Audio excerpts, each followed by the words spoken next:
네, 안녕하세요. 여러분들 반갑습니다. 금융가입 접종을 누구보다 쉽게 알려주는 대기업 멘토 권혁철입니다. 오늘 제롱산업이라는 기업 리뷰해보도록 할 텐데요. 제롱산업이 지금 현재 AI와 엮이면서 대세 상승을 좀 겪다가 다시금 조정이 나오고 있죠. 그래서 오늘 말씀드릴 부분은 이 제롱산업의 모멘텀 총 정리하고 그리고 지지라인이 과연 어디일까 그 부분 말씀을 드리려고 합니다. 같이 한번 확인해 보면서 천천히 얘기 나눠보도록 할 텐데요.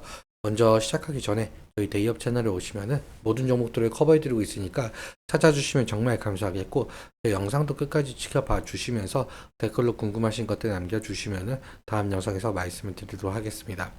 그러면 재롱산업 바로 보도록 할게요.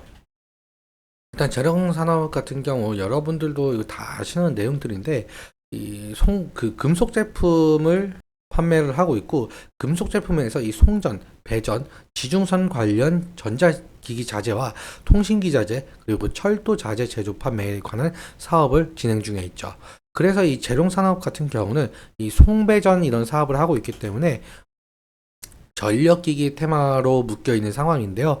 주요 사업부분 매출도 잠깐 살펴보자면 금속 제품이 78% 정도 차지하고 있고 합성 수지 제품이 21% 정도 차지하고 있죠. 오늘 말씀드릴 내용은 이 재롱 산업이 결국에는 이러한 매출액이 더욱더 늘어날 가능성이 있다는 것을 좀 말씀을 드리려고 하는데 이 이유에 대해서 좀 말씀을 한번 드려볼게요. 이 재롱 산업의 홈페이지를 한번 들어가 보시면 보신 분들도 분명히 계실 거예요. 이 재롱산업 홈페이지 들어가 보시면 이 송전자재나 뭐 배전자재 이런 것을 클릭하시면은 사실상 지금 보면 송전탑이나 이 전신주에 활용되는 제품이잖아요. 그렇다면 이런 제품들이 수요가 결국에 늘어나려면은 어떤 모멘텀을 가져야 될까라는 건데 사실상 답은 나와 있죠. 이 송전탑이나 전신주 이런 것들이 많이 설치가 되면 돼요. 그런데 여러분들도 지금 현재 아시다시피 AI 산업으로 인해서 연관되어 있는 산업들이 상당히 화랑을 띠고 있는데 그 중에서 당연히 눈에 띄는 건 이 전력 사업이 아닐까 생각을 하고 있습니다. 일론 머스크 테슬라 최고 경영자 또 마찬가지로 지금 현재 AI 산업으로 인해서 연관되어 있는 것 중에 이 결국에는 AI 기술이 발전하려면 전력 확충이 필수적이다라고 말을 하고 있는데요. 그 이유에 대해서는 결국에 AI 서비스 같은 경우는 결국 데이터 저장이 필수적이겠죠.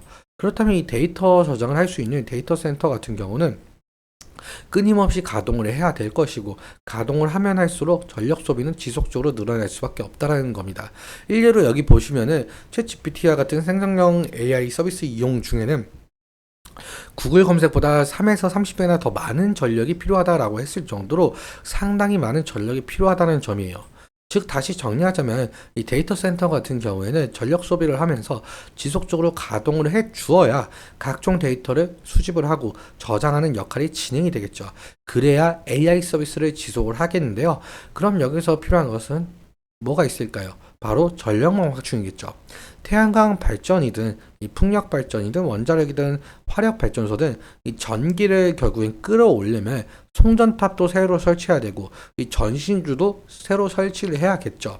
사실 그래서 여러분들도 아시다시피 지금 현재 시장에서 전력기기 기업이나 아니면 전선 기업들이 상당한 상승이 나오고 있는 것을 좀 아시는 부분들일 텐데 그렇다면 왜 이 송전탑을 새로 설치해야 할까 이겠죠.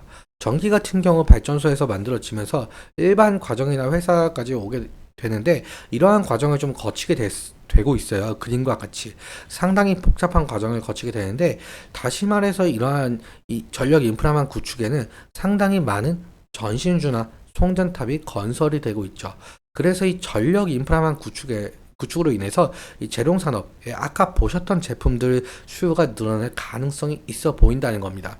그렇다면 이 재룡 산업의 매출도 긍정적으로 잡힐 가능성도 있겠고 주가에도 상당 부분 긍정적으로 영향이 갈 가능성 이 부분도 좀 염두에 두어야 될 것 같습니다. 그럼 차트 보면서 수급적인 측면도 함께 보도록 하겠습니다. 먼저 수급적인 측면 함께 보시자면요. 오늘 같은 경우는 개인이 매도세를 좀 보여주고 있고, 뭐 외국인 같은 경우 462주라서 뭐 특별하게 거의 영향이 없다라고 볼 수가 있을 것 같고, 특이하게 뭐 기타 법인과 내외국인에서 지금 매수세가 들어와 있죠. 오늘 기관 같은 경우는 아예 매도가 아예 없었고요. 그리고 한 달 사이에 수급을 좀 보자면 개인이 15만 주 정도 매수 중에 있고, 외국인 같은 경우 반대로 8만 6천 주 매도, 기관은 5천 주 정도 매수 중에 있는 것을 좀 보실 수가 있겠죠. 이 개인의 매수세가 좀 상당하다 보고, 그리고 외국인의 매도세가 좀 어느 정도 있다 보니까, 이 외국인의 매도세가 지속적으로 진행이 된다고 한다면 이 주가에 상당 부분 영향이 갈 가능성이 높은데요. 그런데 외국인이 만약에 이 매도세에서 매수세로 돌아오게 된다면은 다시금 상승을 할 가능성이 생기겠죠.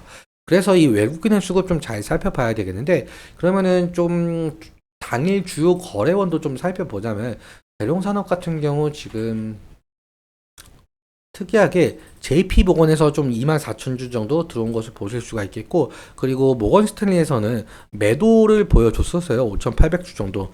그렇다 보니까 오늘 JP모건에서 들어왔기 때문에 내일 이 JP모건의 수급 어떻게 이동을 하는지 좀 자세히 잘 살펴봐야 되겠죠. 주가적인 측면으로 함께 살펴보자면요. 지금 차트를 보시면은 오늘 같은 경우 윗꼬리와 아랫꼬리 둘 다 달린 모양새이죠.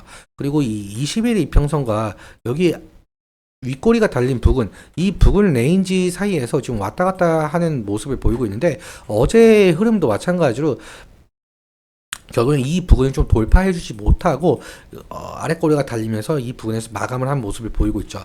그래서 이 부분의 매물대가 좀, 매물대 차트만 보아도 이 부분대의 매물대가 상당히 많은데요. 지금 가격대 레인지 자체가 과거에 지금 4월 후반대 부분의 상승 때 이 기간 조정이었던 때였었거든요. 그렇다 보니까 이 부분 이탈을 하게 된다고 한다면 리스크적인 측면에서 관리는 해야 될 것으로 보이고 있고요. 만약에 상승시 같은 경우, 사실상 재룡산업 같은 경우 좀 더 넓게 보자면, 저번에도 제가 말씀을 드렸는데 딱 2018년도 때 이때 가격 레인지와 좀 겹쳐져 있어요. 그러니까 저항대 부근이죠. 그렇다 보니까 어쩔 수 없이 윗꼬리가 달린 모습을 보실 수가 있겠는데, 아마도 예전 2018년도 때 가지고 있으셨던 분들이 어느 정도 원금 보존 매물이나 아니면 상승을 했기 때문에 차익 실현 매물이 나온 것으로 보고 있죠. 그래서 이 부분은 좀 강력하게 돌파를 해준다면 다시금 신고가가 나올 가능성이 높을 것 같은데요. 하지만 다시금 상승을 할 때 이 부분을 결국 돌파하지 못하고 조정이 나온다라고 한다면 다시금 이 횡보로 갈 가능성도 좀 생각을 해봐야 될 것 같습니다. 오늘은 여기까지 말씀을 드리면서 오늘 내용 여러분들께 도움이 되셨다면 구독과 좋아요 부탁드리고, 그리고 오늘 말씀드린 내용과 차트적인 부분에 대해서 제 개인적인 견해가 많이 껴있다 보니까 여러분들의 주관적인 견해와 함께 투자를 현명한 선택하셨으면 좋겠습니다. 오늘도 시청해주셔서 감사하고, 지금까지 멘토 권혁철이었습니다. 감사합니다.